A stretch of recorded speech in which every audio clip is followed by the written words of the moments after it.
नमस्कार मित्रों, खेल और खिलाड़ियों की आवाज़ खेल पथ में आपका हार्दिक स्वागत है। मित्रों, भारतीय ओलंपिक संघ में कुछ भी ठीक ठाक नहीं चल रहा है। भारतीय ओलंपिक संघ में इस तरह का घमासान मचा हुआ है कि कभी भी अंतर्राष्ट्रीय ओलंपिक समिति भारतीय ओलंपिक संघ पर प्रतिबंध भी लगा सकती है।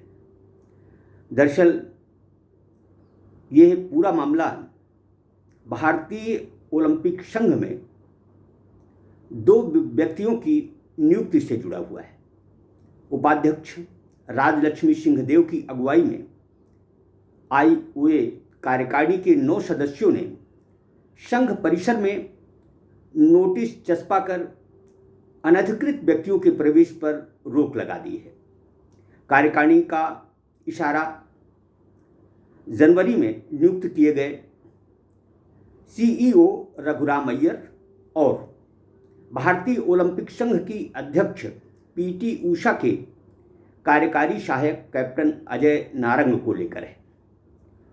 जो नोटिस चस्पा किया गया है उस नोटिस में उपाध्यक्ष राजलक्ष्मी सिंहदेव, वरिष्ठ उपाध्यक्ष अजय पटेल, कोषाध्यक्ष सहदेव यादव, उपाध्यक्ष गगन नारंग, सदस्य योगेश्वर दत्त, डोला बनर्जी, भूपेंद्र सिंह बाजवा, अमिताभ शर्मा और हरपाल सिंह के हस्ताक्षर हैं। जिस तरह का माहौल, जिस तरह की स्थिति भारतीय ओलंपिक संघ में चल रही है उसे कतई ठीक नहीं कहा जा सकता। 15 सदस्यीय कार्यकारिणी में से 12 सदस्यों ने सीईओ रघुराम अय्यर की नियुक्ति को पहले ही निरस्त कर दिया था। सदस्यों ने अध्यक्ष पीटी उषा से रघुराम अय्यर को दी जाने वाली सैलरी में कटौती करने के लिए कहा था।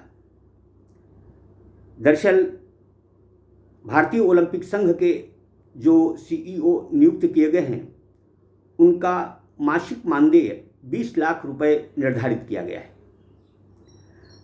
और यह 3 करोड़ रुपए सालाना से अधिक पड़ता है। कार्यकारिणी सदस्यों का कहना है कि यह काफ़ी बड़ी राशि है, लिहाजा इसमें कमी की जाए। पीटी उषा ने इस वेतन में 20% की कटौती कर दी है। बावजूद इसके भारतीय ओलंपिक संघ के सदस्यों, पदाधिकारियों को इसमें कतई स्वीकृति नहीं। जिस तरह यह मामला चल रहा है उसे आसानी से नहीं लिया जाना चाहिए।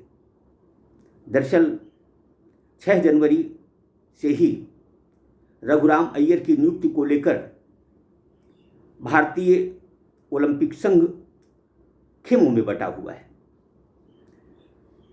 पीटी उषा बिल्कुल अलग थलग पड़ चुकी हैं और जिस तरह मामला गड़बड़ा रहा है, जिस तरह से नूरा कुश्ती चल रही है, उसे देखते हुए कुछ भी संभव है।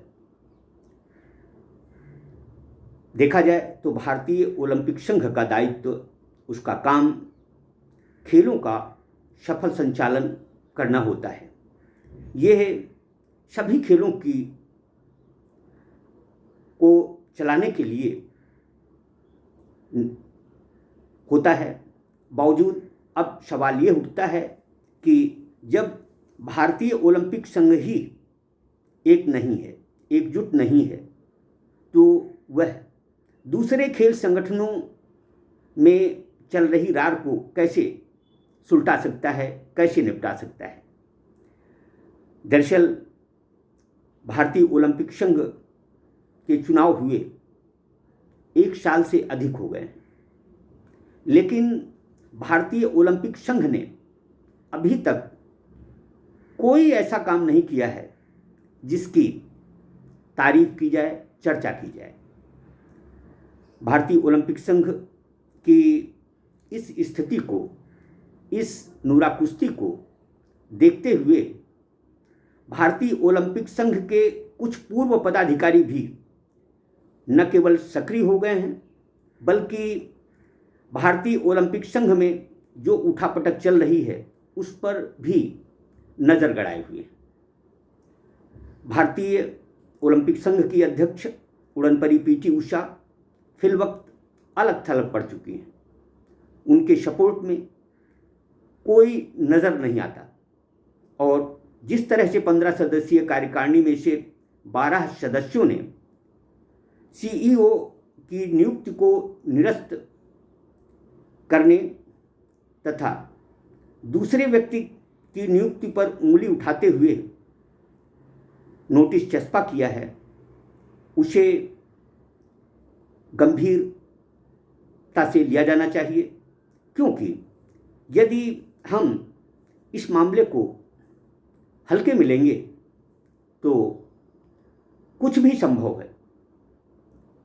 कई राष्ट्रीय खेल संगठन वैसे भी विवादों की जद में हैं और यदि भारतीय ओलंपिक संघ में भी नूरा कुश्ती और उठापटक जारी रहेगी तो मैं समझता हूं कि इससे दूसरे खेल संगठन न केवल निरंकुश हो जाएंगे, बल्कि खेल संगठनों की लड़ाई से खिलाड़ियों का नुकसान होगा, खेलों का नुकसान होगा।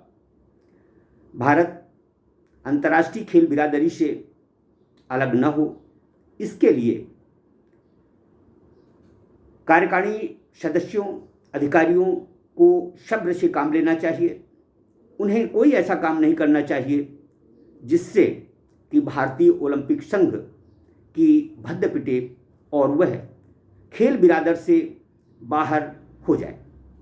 यदि भारतीय ओलंपिक संघ पर अंतर्राष्ट्रीय ओलंपिक समिति प्रतिबंध लगा देगी तो पेरिस में होने वाले ओलंपिक में भारतीय खिलाड़ी तिरंगे के नीचे नहीं खेल पाएंगे, जो कि काफ़ी दुखद होगा।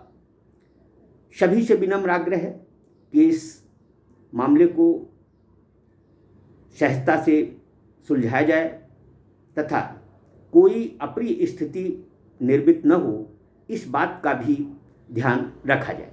जय हिंद, जय भारत।